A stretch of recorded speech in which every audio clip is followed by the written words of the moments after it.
له ومن يضلله فلا هادي له ونشهد أن سيدنا ومولانا محمدا عبده ورسوله الذي أرسله بالحق بشيرا ونذيرا وداعيا إلى الله بإذنه سراجا منيرا أما بعد فأعوذ بالله من الشيطان الرجيم بسم الله الرحمن الرحيم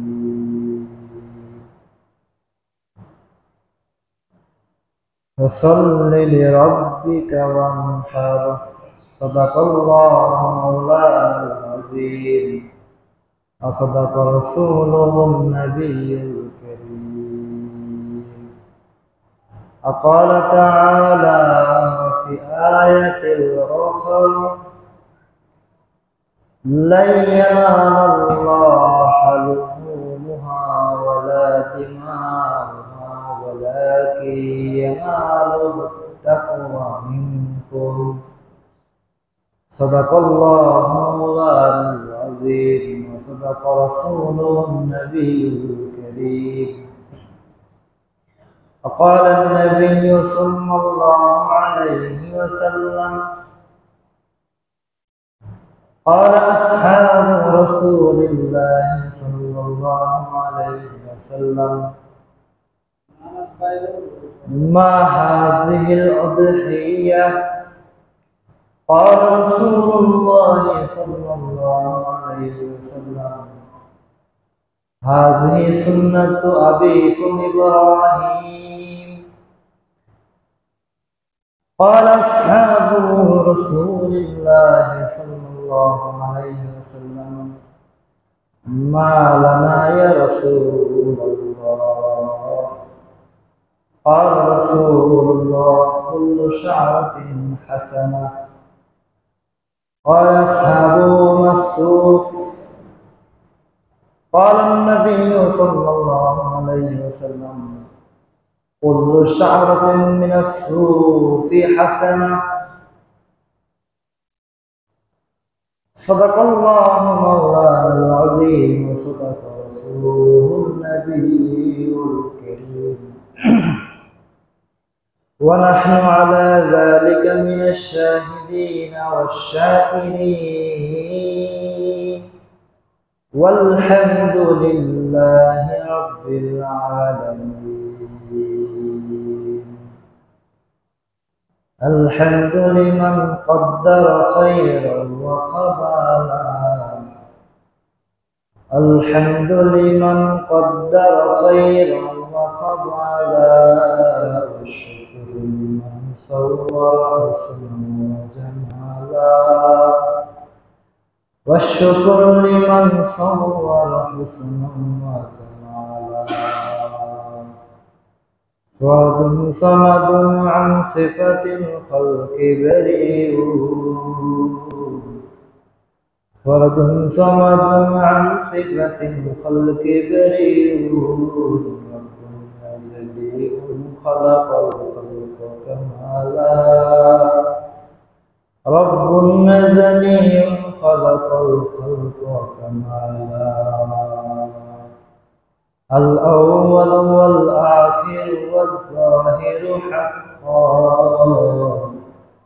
والباطن مولاي ولا قيل وقالا والباطن مولاي ولا قيل وقالا الحمد لله আল্লাহ তাআলা দরজায় লাখ কোটি শুকর যে আল্লাহ তাআলা আজকের এই পবিত্র দিন, পবিত্র ঘর, তার পবিত্র মাসে, পবিত্র দিনে, পবিত্র ঈদের নামাজে আমাদেরকে আসার বসার দুটি কথা বলার শোনার জন্য তৌফিক দান করেছেন। এই জন্য সেই আল্লাহ তাআলার দরবারে লাখ কোটি শুকরিয়া আদায় করি, আলহামদুলিল্লাহ। সম্মানিত উপস্থিতি, ঈদুল উদহিয়া এটাকে বলা হয় ইয়াউমুন নাহর, অর্থাৎ জবাই করার দিন।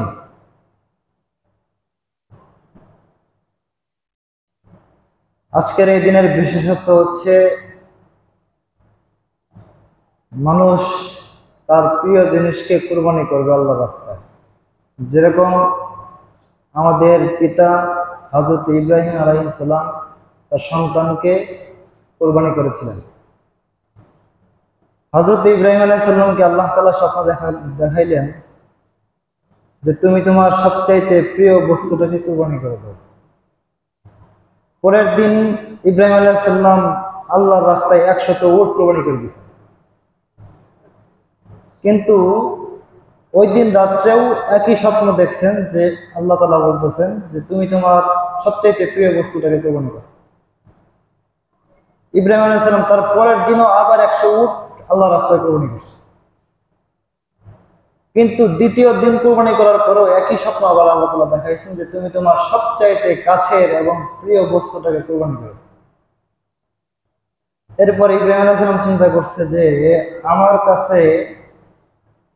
আমার কাছে আমার জীবনের চাইতে আমার কাছে সবচাইতে প্রিয় বস্তু আমার সন্তান ইসমাঈল, ওর চাইতে প্রিয় তো আমার আর কেউ নাই।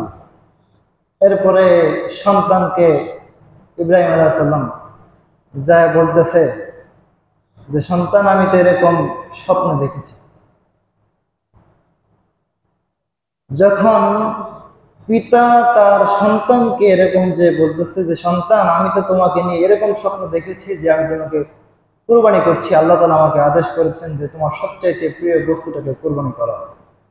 আমি প্রথম দিন 100 উট কুরবানি করেছি, কিন্তু তারপরেও আমি স্বপ্ন দেখেছি। দ্বিতীয় দিনও আমি 100 উট কুরবানি করেছি, তাও আমি একই স্বপ্ন দেখেছি। তার মানে বোঝা গেছে যে আমার কাছে সবচাইতে প্রিয় বস্তু হচ্ছে তুমি, তো তোমাকে কুরবানি করার জন্য আল্লাহ তাআলা আমাকে আদেশ করছে। ইসমাঈল আলাইহিস সালাম ডাক দিয়ে বলতেছেন, ইয়া আবাতি ইফআল মা তুমার, ইয়া আবাতি ইফআল মা তুমার। হে বাবা, আপনাকে আল্লাহ তাআলা যে আদেশ করেছেন, আপনাকে আল্লাহ তাআলা যে আদেশ দিয়েছেন আপনি তা বাস্তবায়ন করেন।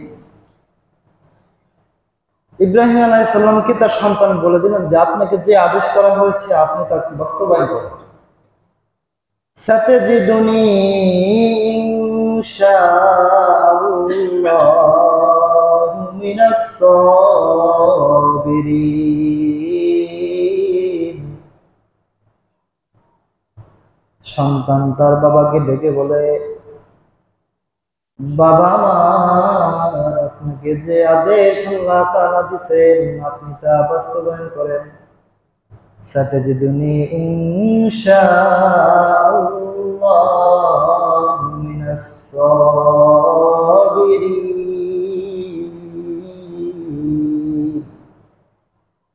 নিশ্চয় আপনি আমাকে ধৈর্য ধারণকারীদের মধ্যে পাবেন।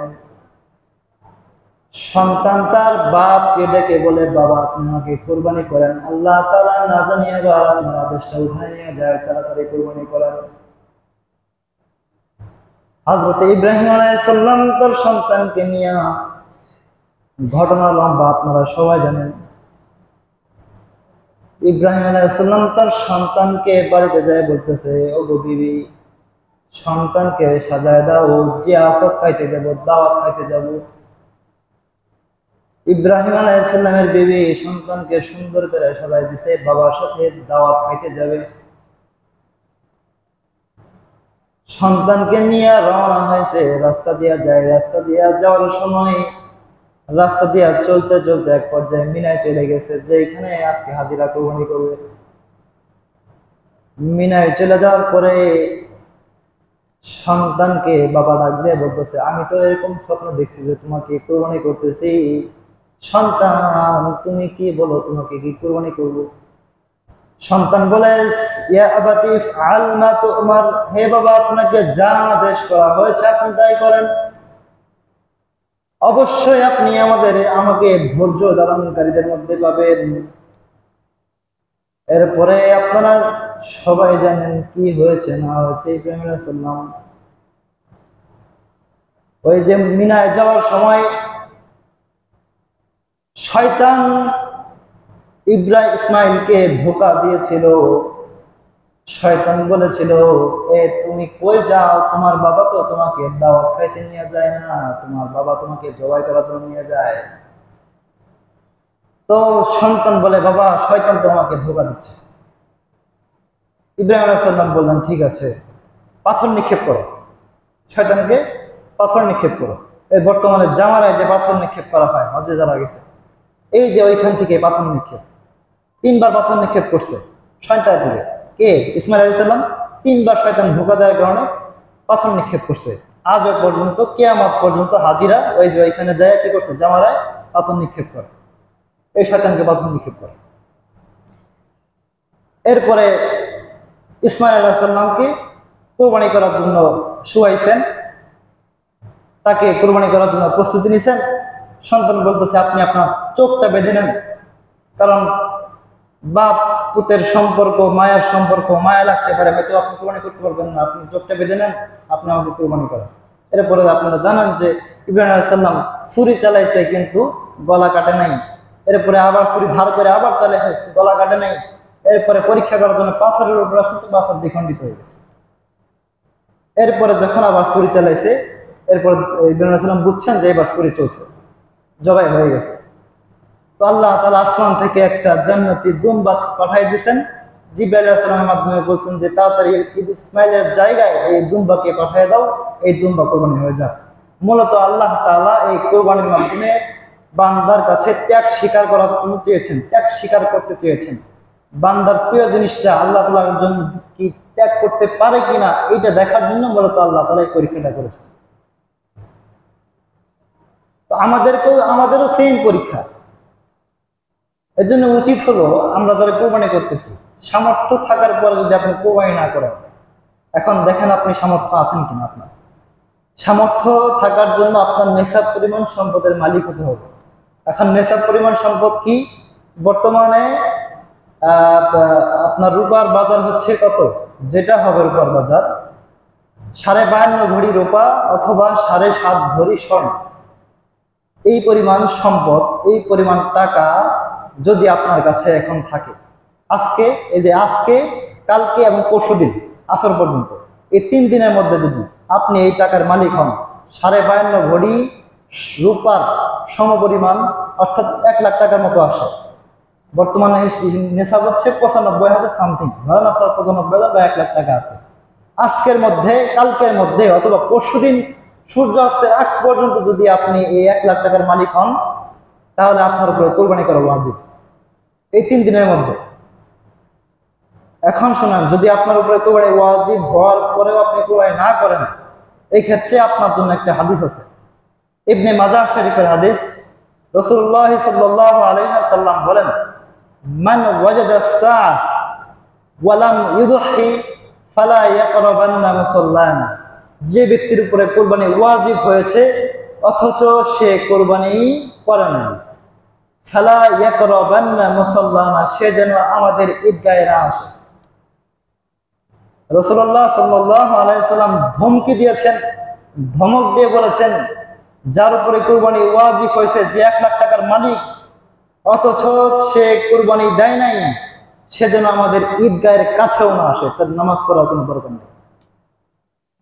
এজন্য এটা আল্লাহর হক, আপনার উপরে ওয়াজিব আর ফরজ পাশাপাশি। এখন যদি আপনার উপরে কোরবানি ওয়াজিব হওয়ার পরে আপনি কোরবানি না করেন, আপনাকে আল্লাহ তাআলার কাছে এর জন্য জবাবদিহি করতে হবে। কারণ এই মাল দিছেন আল্লাহ। 1 লাখ টাকা আপনাকে কে দিছে? আল্লাহ দিছে। সম্পদ আপনাকে কে দিছে? আল্লাহ দিছে। এখন ধরেন আপনার টাকা নেই কিন্তু আপনার জমি আছে। কেমন জমি? আপনার 10 বিঘা জমি আছে। 10 বিঘা জমির মধ্যে 5 বিঘা যে ফসল হয়, এই 5 বিঘার ফসল দিয়ে আপনার প্রয়োজন মিটে যায়। যে পরিমাণ জমি আছে 10 বিঘা জমি থেকে 5 বিঘা হইলেই আপনার চলে, 10 বিঘা লাগে না, আর 5 বিঘা না হইলেও আপনার চলতো। এখন এই যে প্রয়োজনের চাইতে অতিরিক্ত সম্পদ, প্রয়োজনের চাইতে অতিরিক্ত সম্পদ, এর উপরেও কুরবানির নেশাব ধার্য হবে। অর্থাৎ ওই যে অতিরিক্ত 5 বিঘা যে জমি আছে আপনার, ওই জমির মূল্য যদি আপনার 1 লক্ষ টাকা হয়, নেশাব পরিমাণ হয় 52.5 ভরি সোনা, 52.5 ভরি রূপা অথবা 7.5 তোলা স্বর্ণের সমপরিমাণ যদি দাম হয়, তাহলে ওই জমির উপরেও আপনার উপরে কোরবানির নেশাব ধার্য হবে, কোরবানি আপনাকে দিতে হবে। এরকম ভাবে গুরুত্ব আরোপ করা হয়েছে আপনার কাছে যে এই মুহূর্তে প্রেজেন্ট যদি আপনার কাছে টাকা না থাকে, আপনি ধার নিয়ে কোরবানি করেন, যতটুকু সম্ভব। আপনার একটু সামর্থ্য, আপনার একটু ছাগল দেন, আপনার সামর্থ্য যতটুকু আছে একটু ভেড়া দেন, আপনার উপর যেটা ওয়াজিব হয় সেটা আদায় করে দেন। বাস, আপনাকে গরু দিতে হবে, উট দিতে হবে, এরকম কোনো কথা নেই। চতুষ্পদ জন্তু, গরু, ছাগল, মহিষ, উট, ভেড়া, আপনি যেটা হচ্ছে দেন, এই হক আদায় করেন, নইলে আল্লাহর কাছে ধরা খাইতে হবে।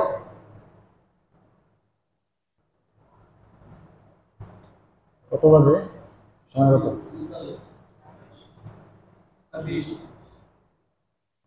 আমরা যারা এখনো ঈদগাহ আসেনি, তাকবীর পড়তে পড়তে আমরা ঈদগাহে চলে আসি। সকলে তাকবীর পড়েন, আল্লাহু আকবার, আল্লাহু আকবার, লা ইলাহা ইল্লাল্লাহু আল্লাহু আকবার, আল্লাহু আকবার, ওয়ালিল্লাহিল হামদ। উচ্চ স্বরে তাকবীর পড়েন, তাকবীরে তাশরিক করতে থাকেন, আল্লাহু আকবার, আল্লাহু আকবার, লা ইলাহা ইল্লাল্লাহু ওয়াল্লাহু আকবার, আল্লাহু আকবার, ওয়ালিল্লাহিল হামদ। এখন আসেন কিছু মাসআলা জেনে নেন। আজকে যেহেতু কোরবানি করবেন, কিছুক্ষণ পরে যেগুলো প্রচলিত কিছু ভুল আমরা করে থাকি, এরকম গুরুত্বপূর্ণ কিছু মাসআলা জেনে নিন। এখন আজকে কোরবানি করবেন, সর্বপ্রথম যে ভুলটা আপনারা করেন, সমাজে প্রচলিত ভুল, কিছু কুসংস্কার, নিজের হাতে গড়া, নিজের মনে গড়া বানানো কিছু নিয়ম আমরা যেটা প্রচলিত করি, মনে করি এটা না করলে গুনাহ হবে। আসলে এরকম কিছুই না। ইসলাম আপনাকে বাধ্যবাধকতা করে নাই। ইসলাম এমন কোনো কাজ আপনাকে দেয় নাই যেটা আপনার উপরে জোর হয়ে যায়, চাপ হয়ে যায়, কষ্ট হয়ে যায়, বোঝা হয়ে যায়। এরকম কোনো চাপ, জোর আপনাকে ইসলাম করে নাই, কখনোই করে নাই। ইসলাম সহজ, আমরা কঠিন বানাই মাঝে মধ্যে। জবাইয়ের জন্য সবার জবাই করার আগে এখনো যদি আপনার নিয়ত খারাপ থাকে, এখন পর্যন্ত যদি আপনার নিয়ত খারাপ থাকে যে আমার নিয়ত গোস্ত খাওয়া, আমার নিয়ত লোক দেখানো, আমার নিয়ত এত বড় কুরবানি করতেছি মানুষ দেখবে, এইরকম যদি লৌকিকতা বা এরকম এতটুকু নিয়ত যদি আপনার এখনো খারাপ থাকে, এখনো থাকে, নিয়ত শুদ্ধ করেন। ইন্নামাল আমালু বিন্নিয়াত, সমস্ত আমল নিয়তের উপর নির্ভরশীল। আপনার নিয়ত আল্লাহ তাআলা দেখবেন। আল্লাহ তাআলা বলেন, লা ইয়ানালাল্লাহা লুহুমুহা ওয়ালা দিমাউহা ওয়ালাকিন ইয়ানালুহুত তাকওয়া মিনকুম। তোমাদের কাছ থেকে রক্ত, মাংস, গোশত, চামড়া কোনো কিছুই আমি আল্লাহর কাছে পৌঁছবে না, সবকিছু তোমাদের কাছেই থাকবে। শুধুমাত্র তোমাদের নিয়ত, তোমরা কি আমি আল্লাহর জন্য করেছো কিনা, এই যে নিয়তটা শুধু আমার কাছে করবে। এখনো যদি আপনার নিয়ত থাকে গোশত খাওয়ার, নিয়ত এটা বাদ দিয়ে দেন, এই নিয়ত থেকে বের হয়ে আসেন, নিয়ত করেন, হে আল্লাহ আমি আপনার জন্যই কোরবানি দিচ্ছি। যে ব্যক্তি আল্লাহর জন্য কোরবানি দিবে, তার জন্য দেখেন কেমন প্রতিদান। রাসূলুল্লাহ সাল্লাল্লাহু আলাইহি সাল্লামকে সাহাবায়ে জিজ্ঞাসা করলেন, হে আল্লাহর রাসূল, মা হাযিহিল উদহিয়া, এই কোরবানি এটা কি? এই উদহিয়া কোরবানির দিন এটা কি? রাসূলুল্লাহ সাল্লাল্লাহু আলাইহি সাল্লাম বলেন, হাযিহি সুন্নাতু আবিকুম ইব্রাহিম, এটা তোমাদের পিতা ইব্রাহিম আলাইহিস সালামের সুন্নাত। মালানা ইয়া রাসূলুল্লাহ, এর জন্য আমরা কি পাবো আল্লাহর রাসূল? রাসূলুল্লাহ সাল্লাল্লাহু আলাইহি সাল্লাম বলেন, কুল্লু শা'রাতিন হাসানা, প্রত্যেকটা প্রত্যেক পশুর বিনিময়ে আপনাকে কি করা হবে? সওয়াব দেওয়া হবে। মাসুফি ইয়া রাসূলুল্লাহ, প্রত্যেক পশমের বিনিময়েও কি? হ্যাঁ, রাসূলুল্লাহ প্রত্যেক কুল্লু শা'রাতিন মিনাস সুফি হাসানা, প্রত্যেকটা পশমের বিনিময়ে আপনার আমল নামায় একটা করে নেকি রেখে দেওয়া, এরকম নেকি। এখন আমরা যারা কোরবানি করতে পারি নাই, যাদের উপর কোরবানি ওয়াজিব হয় নাই, গরিব মানুষ, তারা কি এই সব থেকে বঞ্চিত হয়ে যাব? না, যারা কোরবানি করতেছে সামর্থ্যবান তারা সব পাইলো, আমার উপর কোরবানি ওয়াজিব, ওয়াজিব হয় নাই, গরিব মানুষ, তাহলে কি আমি এই সব থেকে বঞ্চিত হবো না? রাসূলুল্লাহ সাল্লাল্লাহু আলাইহি সাল্লাম আরেকটা আমল শিখাই দিয়েছেন, এটা সবার জন্যই, যারা কোরবানি করবে যারা করবে না সবার জন্য এই আমল, যে জিলহজ মাসের চাঁদ ওঠার পর থেকে এই যে আজকে কোরবানি পর্যন্ত, জিলহজ মাসের চাঁদ ওঠার পর থেকে আজকে এই কোরবানি পর্যন্ত যারা হাত পায়ের নখ চুল ইত্যাদি এগুলো না কাটবে, কুরবানি হওয়ার পরে কাটবে, তো আল্লাহ তাআলা তাদের আমল নামায়, প্রত্যেকের আমল নামায় কুরবানি করার সওয়াব দিয়ে দিবেন। তার মানে কেউ বঞ্চিত হলো না। এখন যদি কেউ কেটে ফেলে, এখন কুরবানি করার আগে হাত পায়ের নখ কেটে ফেলছে, তাহলে কি গুনাহ হবে? না, গুনাহ হবে না। তবে আপনি এই যে একটা ফজিলত, এই যে একটা সওয়াব, এটা থেকে বঞ্চিত হয়ে যাবেন, কিন্তু আপনার গুনাহ হবে। এখন আসেন, আজকে যে কোরবানি করবেন, সর্বপ্রথম যে সবার নিয়ত খালেস করেন প্রথমত, দ্বিতীয়ত হচ্ছে জবাই করার পরে 2টা রক কাটলেই গরু মরে যাবে, খাদ্য নালি শ্বাস নালি 2টা কাটলেই জায়েজ হয়ে যাবে, সমস্যা নেই, গরু আস্তে আস্তে মারা যাবে। কেউ এই ভুল করবেন না, জবাই করার পরে যে একটা ছুরি দিয়ে একটা খোঁচা দেন, এই খোঁচাটা জীবনও দিবেন না, কখনোই না। গরু স্ট্রোক করে মারা যায়, আপনার জবাই করার কারণে গরু মারা যায় না, গরু আগেই মারা যায়, আপনি মরা গরু খাচ্ছেন, এটা হারাম হয়ে যায় আপনার। এই ভুল করবেন না। মুরগি জবাই করার পরে ঘাড় ভেঙে দেয়, না, এটা করবেন না। মরা মুরগি খাচ্ছেন, এটা আমরা করি, অ্যাভেলেবেল করছি আমরা। রক কাটার পরে মুরগি এমনিই মারা যাবে, গরু এমনিই মারা যাবে, একটু সময় লাগবে, লাগুক। এটাকে তাড়াতাড়ি মারার জন্য কি দরকার আপনার? এটা করবেন না। এরপরে হচ্ছে যে জবাই করবে তাকে হাদিয়া দিবেন, জরুরি। এখন যদি আপনি তাকে গোশত দেন, হ্যাঁ গোশত দিতে পারবেন, কিন্তু পারিশ্রমিক হিসেবে দেওয়া যাবে না। কোরবানির গোশতের কোনো পারিশ্রমিক বিনিময় হয় না, মাথায় রাখবেন, কোরবানির গোশতের কোনো বিনিময় হয় না, যা হবে টাকা দিয়ে, চুক্তি হবে টাকা দিয়ে। এখন আসেন, এই যে যারা কসাই যারা আছে, কোরবানি যারা বানিয়ে দিচ্ছে, যারা কোরবানি বানিয়ে দেবে, গোশত বানিয়ে দিবে, এদেরকে আপনি চুক্তি করে নেবেন, তোমাকে আমি এত টাকা দিব, এর বিনিময়ে তুমি এই কোরবানি গোশত বানিয়ে দিবা, এর বিনিময়ে তুমি কাজ করছো, এর বিনিময়ে আমি তোমাকে কোরবানি গোশত দিতে পারবো না। এখন যদি আপনি যে কাজ করছে কসাই, এদেরকে যদি আপনি আপনার কোরবানির গোশত তাদের কাজ করার বিনিময় হিসেবে, পারিশ্রমিক হিসেবে দেন, এটা হারাম হবে, আপনার পুরা কোরবানিটা নষ্ট হয়ে যাবে, কোরবানি হবে না। কারণ কোরবানির গোশত কোনো বিনিময় চলবে না, বিনিময় দিলে চলবে না, পারিশ্রমিক হিসেবে গোশত দেওয়া যাবে না। এখন আসেন, যদি দিতে চান, হ্যাঁ দেওয়া যাবে, দেওয়া যাবে। আপনার নিয়ত ঠিক করেন যে তুমি এই কাজ না করে দিলেও তোমাকে আমি একটু দিতাম, তুমি যদি কাজ নাও করে দিতা তাও আমি তোমাকে দিতাম। অন্য 10 জনকে যে হার দিয়েছেন তাকেও সেই হার দেন, সে কাজ করছে দেখে একটু বেশি করে অন্য 10 জনকে যদি আপনি আধা কেজি করে দেন, তো তার জন্য আপনি 2 কেজি মাপছেন কেন? এখানে তো বোঝা যাচ্ছে যে কাজ করে দিচ্ছে, এই জন্য একটু বেশি দিচ্ছেন না, এই যে আপনার শেষ কোরবানি নষ্ট হয়ে গেছে। অন্যদেরকে যদি আধা কেজি করে দেন, তাকেও আধা কেজি দেন। আর যদি 1 কেজি দিতে মনে চায়, তাহলে সবার পক্ষ থেকে আমি তোমার আমার বাড়িতে থেকে আপনাকে 1 কেজি দিলাম, আপনি খায়েন, আপনি কাজ না করলেও আপনাকে দিতাম, আপনি কাজ করছেন এই জন্য আপনাকে দিইনি, এই নিয়ত করে দিতে হবে, হ্যাঁ দেওয়া যাবে। এখন আসেন, এই হলো মাসালা। এখনো যারা দেরি করতেছি, আমরা অতি সত্তর মসজিদে চলে আসি, তাকবীরে তাশরিক করতে করতে আমরা মসজিদের দিকে চলে আসি। ইনশাআল্লাহ আমরা যথাসময়ে আমরা আমাদের নামাজকে শুরু করবো ইনশাআল্লাহ। কত বাজে? 5 মিনিট আছে। আচ্ছা, এরপরে কিছু মাসালা জেনে নেন। এগুলো, এই যে ভাগের ক্ষেত্রে আমরা কি করি, ভাগাভাগি, যারা ভাগে কোরবানি দিচ্ছেন, তো তারা অনুমান করে মাপবেন না, জায়েজ নেই, অনুমান করে মাপা জায়েজ নেই। এটা মেশিন দিয়ে মাপতে হবে, একদম সঠিকভাবে মাপতে হবে। কারণ কারো যদি একটু মনক্ষুণ্ণ হয়, তাহলে কিন্তু ঝামেলা হয়ে যাবে। কেউ যদি একটু মনে কষ্ট পায় যে কম বেশি, না, এই জন্য মেশিন দিয়ে মাপবেন, একদম সঠিকভাবে মাপবেন। এখন আমরা অনেকে আছি 2 জনে মিলে 1 ভাগ নেই, হ্যাঁ 2 ভাই মিলে 1 ভাগ নেয়, মানে এই দিছে 10,000, ও দিছে 10,000, 2 ভাই মিলে 10,000 20,000 টাকা দিয়ে একটা ভাগ নিছে, কোরবানি হবে না, কারো কোরবানি হবে না। কারণ এক শরীকের মধ্যে, 1 ভাগের মধ্যে একাধিক শরীকানা চলবে না। 1 ভাগের শরীক একজন থাকতে হবে, 1 ভাগের শরীক একজন থাকতে হবে, নিরাট একজন। 2 জনে মিলে 1 ভাগ নিলে এটা কারো কোরবানি হবে না। এখন আসেন কি করবেন, বিকল্প কি পদ্ধতি আছে? হ্যাঁ, বিকল্প পদ্ধতি আছে। এখন 2 জনে চাকরি করেন, এখন এখানে কথা হচ্ছে যে আপনার 2 ছেলে চাকরি করে, 2 জনেই কি নেশাবের মালিক, 2 জনেই 1 লাখ টাকার মালিক। বড় ছেলে 1 লাখ টাকার মালিক, ছোট ছেলেও 1 লাখ টাকার মালিক, দুজনেই নেশাবের মালিক হয়েছে। তো দুজনের উপরে কোরবানি ওয়াজিব, দুজনে 2 ভাগ নিবে, যেহেতু দুজনের উপরে কি কোরবানি ওয়াজিব হয়েছে, দুজনে 2 ভাগ। এখন দুজনে মিলে 1 ভাগ নেয়। এই ক্ষেত্রে আসেন যে দুজনে মিলে যদি আপনারা 1 ভাগ নেন, এই ক্ষেত্রে একজনের টাকা আরেকজনকে দিতে হবে। ধরেন বড় ভাইয়ের টাকা ছোট ভাইকে দিয়ে বলবে যে এই 10,000 টাকা আমি তোমাকে দিয়ে দিলাম, এই টাকার মালিক আমি তোমাকে বানাই দিলাম, কোরবানির জন্য দেয়নি, এই টাকার মালিক তোমাকে দিয়ে দিলাম, মালিক বানাই দিচ্ছি, এই টাকার মালিক তুমি, এখন তুমি কোরবানি দিবা না কি করো তোমার বিষয়। তো এখন যখন আপনি তাকে মালিক বানিয়ে দিচ্ছেন, তো সে কি করবে, এই টাকা দিয়ে কোরবানি দিতে পারে। এক্ষেত্রে একজনই সওয়াব হবে, একজনের পক্ষ থেকে কোরবানি আদায় হবে, দুজনের পক্ষ থেকে আদায় হবে না। মাসালাগুলো খেয়াল রাখবেন। আর কোরবানি